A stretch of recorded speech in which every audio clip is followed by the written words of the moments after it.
Akhir perjalanan Batalion 454 Para setelah menginap semalam di dropping zone Lubang Buaya kembali dikisahkan oleh Kapten Kuncoro.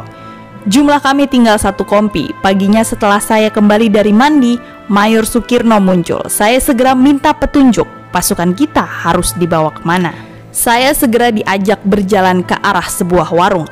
Tetapi tiba-tiba terdengar beberapa kali tembakan yang ternyata diarahkan kepada posisi pasukan kami. Sehingga belum sempat berbicara, justru kami berdua segera lari untuk mengatur posisi pasukan. Ingatan saya saat itu satu, moto pasukan Benteng Riders, dua suku kata dengan makna sangat dalam, pantang menyerah.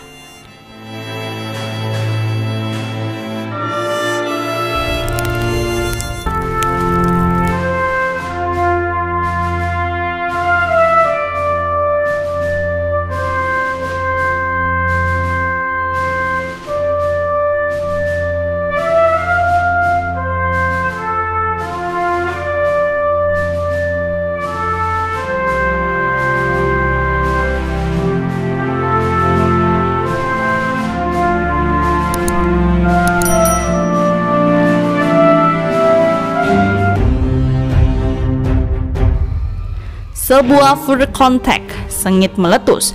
Pasukan RPKAD dipimpin Kolonel Infanteri Sarwo Edi Wibowo didukung Yon 328 Para serta panser dari tank dari Kesatuan Kavaleri menyergap posisi Yon 454 Para yang sedang bangun tidur. Menurut catatan, seorang prajurit RPKAD gugur dan dua rekannya luka-luka. Kopral Sutrisno dari Banteng Riders mengatakan, pasukan kami tidak ada yang jadi korban. Kami memang sangat kaget karena baru bangun tidur langsung disergap. Tetapi kami beruntung mereka menyergap dengan memakai baret merah sehingga dengan mudah bisa kami bidik. Buku Menyingkap Kabut Halim 1965 melukiskan lebih rinci. Segera setelah kendaraan Kolonel Sarwo Edi membelok ke kanan dari Simpang 3 Pondok Gede ke arah Pangkalan Udara Halim, lewat dropping zone Lubang Buaya, pecah pertempuran dengan satu kompi Yon 454 Para di bawah pimpinan Kapten Infanteri Kuncoro. Sementara pertempuran sedang berlangsung dengan gencar, Kolonel Sarwo Edi mengamati jalannya pertempuran dari atas panser Saracen. Dalam pertempuran itu, seorang anggota kompi cadangan Yon 1 RPKAD yang bertugas mengawal Kolonel Sarwo Edi gugur.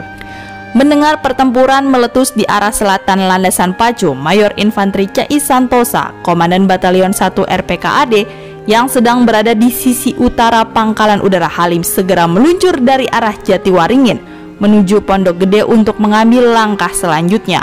Dalam posisinya itu, Mayor Santosa mempunyai tugas rangkap.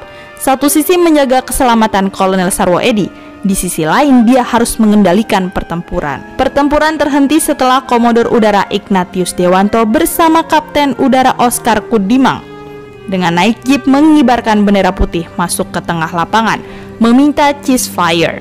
Dewanto berharap pertempuran segera diakhiri dan dia akan minta Yon 454 bersedia mundur ke Kostrad. Kuncoro menjawab, kemarin kami mendapat perintah dari Panglima tertinggi, maka hanya kalau ada perintah Panglima tertinggi saya bersedia melapor ke Kostrad. Dewanto meminta waktu untuk berunding dengan Kolonel Sarwo Edi. Kemudian Sarwo Edi mengirim Kapten Infanteri Daryono menemui Kuncoro.